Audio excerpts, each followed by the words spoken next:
Hello दोस्तों, स्वागत है आप सभी का एक बार फिर से आपकी अपनी YouTube channel TS Agri Academy में। दोस्तों, हम लोग आज बात करेंगे BSc AG 6 सेमेस्टर का, जो हमारा अगला एग्जाम पेपर होने वाला है मैनुअल एंड फर्टिलाइजर्स। तो उसके बारे में टॉप 20 क्वेश्चंस पर हम लोग बात करेंगे। तो गाइस, आप लोग अगर चैनल पर नए हो तो प्लीज़ चैनल को लाइक, शेयर और सब्सक्राइब करना बिल्कुल भी ना भूलें। दोस्तों, यहाँ पर हमारा जो पहला क्वेश्चन जो रहने वाला है दोस्तों, बहुत ही मेजर और इंपॉर्टेंट क्वेश्चंस हैं सभी के सभी। पहला क्वेश्चन जो है कि डाई अमोनियम फास्फेट में फास्फोरस प्रतिशत होता है, तो दोस्तों कितना होता है? 20%, 25%, 40 या 50। तो करेक्ट आंसर हमारा यहाँ पर क्या होगा? जो डाई अमोनियम फास्फेट में फास्फोरस का प्रतिशत होता है गाइस, वो होता है हमारा 40%। ठीक है गाइस, 40%। तो ऑप्शन नंबर हमारा सी राइट होगा। नेक्स्ट होगा क्वेश्चन नंबर कि दिया है वह उर्वरक जिसमें नत्रजन एमाइड के रूप में मिलता है, दोस्तों से क्या कहते हैं? DAP, ammonia sulphate, ammonium nitrate या यूरिया। तो करेक्ट आंसर हमारा क्या होगा यहाँ पर जो करेक्ट आंसर होगा गाइस, वो हमारा होगा यूरिया। यूरिया में जो नाइट्रोजन पाया जाता है वो एमाइड के रूप में पाया जाता है। ऑप्शन नंबर हमारा डी राइट होगा, यूरिया। Okay guys, urea. इसके बाद नेक्स्ट हमारा क्वेश्चन होगा कि अधिकतर पौधे नाइट्रोजन को किस रूप में लेते हैं? तो दोस्तों, अधिकतर पौधे नाइट्रोजन के किस रूप में लेते हैं? फास्फोरस में, पोटास में, नाइट्राइड में या नाइट्रिक एसिड में। तो करेक्ट आंसर हमारा होगा यहाँ पर वो लेते हैं नाइट्रेट में लेते हैं। ऑप्शन नंबर हमारा सी राइट होगा, नाइट्रेट। ठीक है, ऑप्शन सी, क्वेश्चन नंबर 3 का ऑप्शन सी। नेक्स्ट होगा कि 4 नंबर रॉक फॉस्फेट है। दोस्तों, रॉक फॉस्फेट है क्या है? रॉक फॉस्फेट हमारा क्या है? रॉक फॉस्फेट जो है हमारा वो है हमारा कि जल में विलय उर्वरक, साइट्रेट विलय उर्वरक, जल अविलय एवं फास्फोरक उर्वरक या इनमें से कोई नहीं। तो यहाँ करेक्ट आंसर हमारा होगा वो होगा जल में विलय और फास्फोरक उर्वरक। ऑप्शन नंबर सी राइट होगा। ठीक है, नेक्स्ट होगा कि अमोनी अमीनो नाइट्रोजन युक्त नाइट्रोजन उर्वरक है। दोस्तों, जो नाइट्रोजन युक्त नाइट्रोजन उर्वरक कौन सा है? Ammonium sulphate, urea, ammonium sulphate nitrate तथा कैल्शियम अमोनियम नाइट्रेट। तो करेक्ट आंसर हमारा होगा वो ऑप्शन नंबर डी, यानी कैल्शियम अमोनियम नाइट्रेट जो है वो हमारा इसके है। ठीक है, नेक्स्ट होगा जिप्सम फास्फेटिक उर्वरक है। दोस्तों, जिप्सम युक्त जो फास्फेटिक उर्वरक है कौन सा है? जिसमें जिप्सम और फास्फेट दोनों होने चाहिए। तो कौन सा है?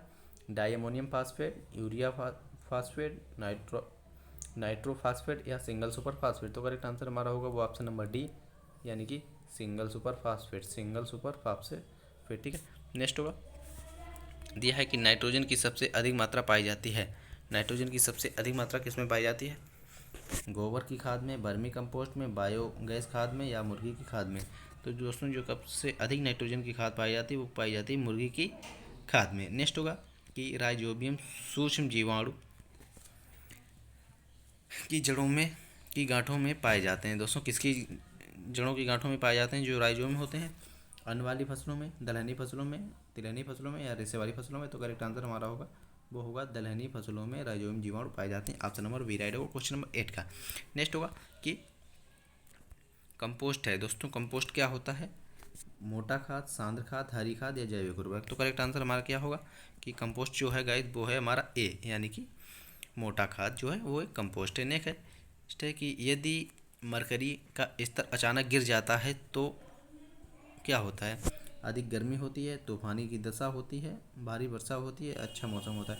तो दोस्तों, यहाँ पर जो करेक्ट आंसर रहेगा वो होगा कि तूफानी दशा, यानी कि तूफान आने की संभावना बढ़ जाती है अगर जो पारे का जो मरकरी में जो पारा होता है वो अचानक गिर जाए तो उसे तूफान आने की आशंका होती है। ऑप्शन नंबर हमारा बी राइट होगा क्वेश्चन नंबर 10 का। नेक्स्ट होगा 11 नंबर कि जायद मक्का के लिए संस्कृत उर्वरक NPK की मात्रा होनी चाहिए। मक्का के लिए दोस्तों कितनी होनी चाहिए?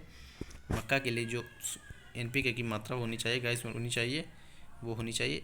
ऑप्शन नंबर हमारा ए राइट रहेगा कि 100-50-50 यानी कि 100 kilogram nitrogen, 100 potash, 100 phosphorus. Option A right होगा। ठीक है, नेक्स्ट होगा 12 नंबर की वे पोषक तत्व जिनकी अधिक मात्रा में आवश्यकता होती है कहलाते हैं, क्या कहलाते हैं दोस्तों?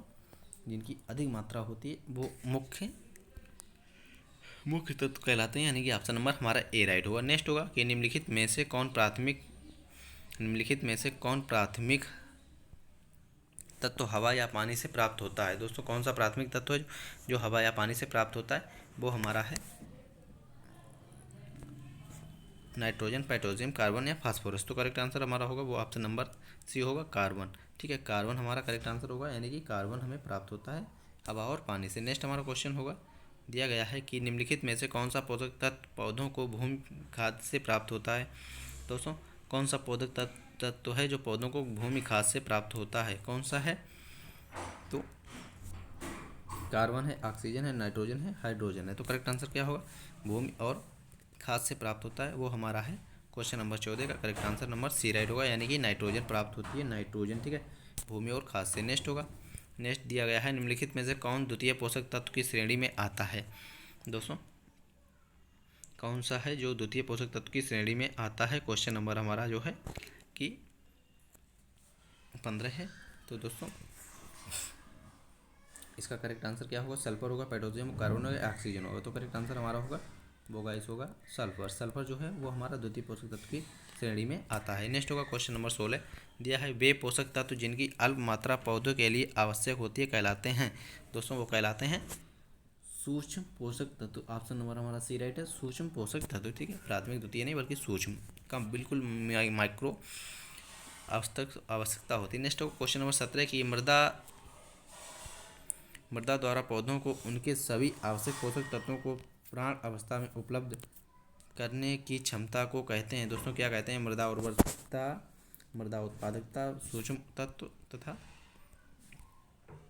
इसका करेक्ट आंसर होगा ऑप्शन नंबर ए सी, सूक्ष्म तत्व। ठीक है, नेक्स्ट होगा कि नेक्स्ट में जो दिया गया है, नेक्स्ट में जो गाइस दिया गया है, विशेष प्रबंध कार्यक्रम के तहत मृदा की पौधा उत्पादन क्षमता को कहते हैं। दोस्तों, क्या कहते हैं? जो मृदा की पौधा उत्पादन क्षमता होती है उसे क्या कहते हैं?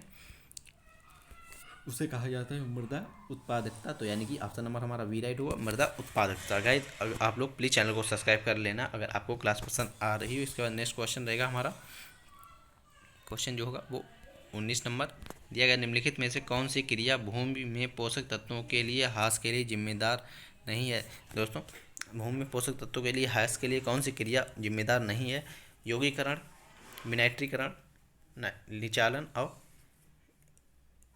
रिग्रेशन। तो कौन सी क्रिया जो है कि नहीं है? क्वेश्चन नंबर 19 है, 19 का करेक्ट आंसर हमारा ऑप्शन नंबर डी राइट होगा, रिग्रेशन।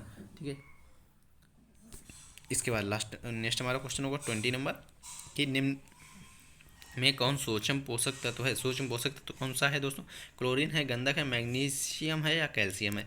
तो दोस्तों, जो सूक्ष्म पोषक तत्व है वो हमारा है क्लोरीन, क्लोरीन। ठीक है, क्लोरीन। इसके बाद हमारी एक क्लासेस गाइस जो और होगी, एक नहीं बल्कि 2 क्लासेस और होंगी 20-20 क्वेश्चंस की। तो गाइस, आप लोग वो क्लास भी वॉच करना और ज़्यादा से ज़्यादा वीडियो शेयर करें अपने हर एक फ्रेंड के पास। और प्लीज़ गाइस सब्सक्राइब जरूर कर लें, बेल आइकन ऑन कर लें, क्योंकि जब भी नया वीडियो अपलोड हो तो आपके पास नोटिफिकेशन सबसे पहले आ जाए और आप सबसे पहले वो वीडियो देख सकें। ओके गाइस, मिलेंगे हम लोग एक नेक्स्ट वीडियो में, तब तक के लिए थैंक्स फॉर वॉचिंग।